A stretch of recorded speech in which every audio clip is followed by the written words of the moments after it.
नमस्ते, प्रणाम। एक बार पुनः हम आपका स्वागत करते हैं अपने YouTube channel Hemraj sir biology में। जैसा कि बच्चों, आप सभी लोगों को मैं पिछले टॉपिक में डाइजेस्टिव सिस्टम को पढ़ाया था। कक्षा 10 की एक अच्छी टॉपिक है डाइजेस्टिव सिस्टम। डाइजेस्टिव सिस्टम में आपने जो भी पढ़ा उसके लिए मुख्य प्रोडक्ट जो आपका है वो है भोजन।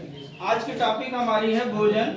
भोजन वे पोषक तत्व जिन्हें ग्रहण करके हमारे शरीर को ऊर्जा मिलती है उसे हम भोजन कहते हैं। भोजन हमारे लिए बड़ा इम्पोर्टेंट है और सबसे अच्छी चीज ये देखा जाए भोजन हम कौन सा ग्रहण करें, कैसे रखें, उस बारे में मैं बात करूं तो अपने पास भोजन जो भी होता है वो दो प्रकार का होता है। एक कार्बनिक भोजन होता है, दूसरा अकार्बनिक भोजन होता है। जो कार्बनिक भोजन होता है उसके अंतर्गत कार्बोहाइड्रेट, वसा, प्रोटीन और विटामिन आते हैं, जबकि अकार्बनिक भोजन के अंतर्गत खनिज तत्व और जल आते हैं।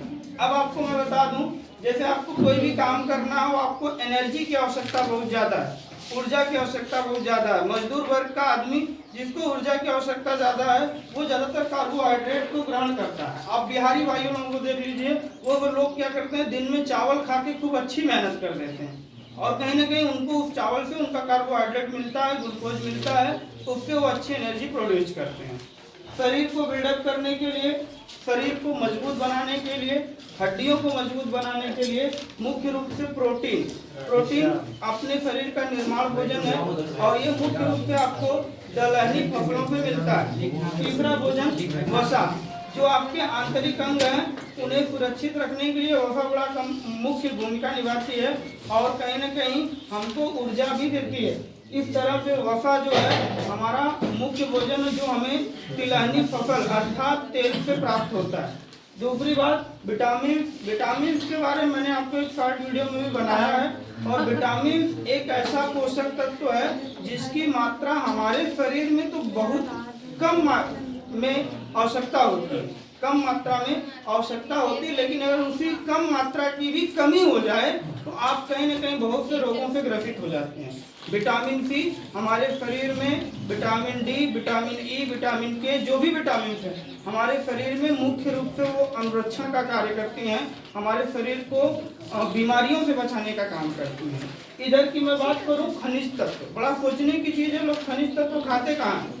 जी हाँ, जो हम रोटी तवे पे डालते हैं तो रोटी से हमको आयरन मिल जाता है।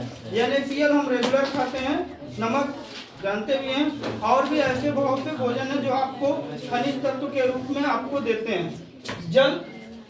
जल तो इसके बिना जीवन नामुमकिन है, जल ही जीवन है ये कहा गया है और जल एक ऐसा विलायक है जो सभी भोजन को मिला के रखता है और इस प्रकार से भोजन एक मुख्य है। और मैं अगले टॉपिक में आपसे जरूर इस बारे में बात करूंगा कि किस तरह का भोजन हमें करना चाहिए।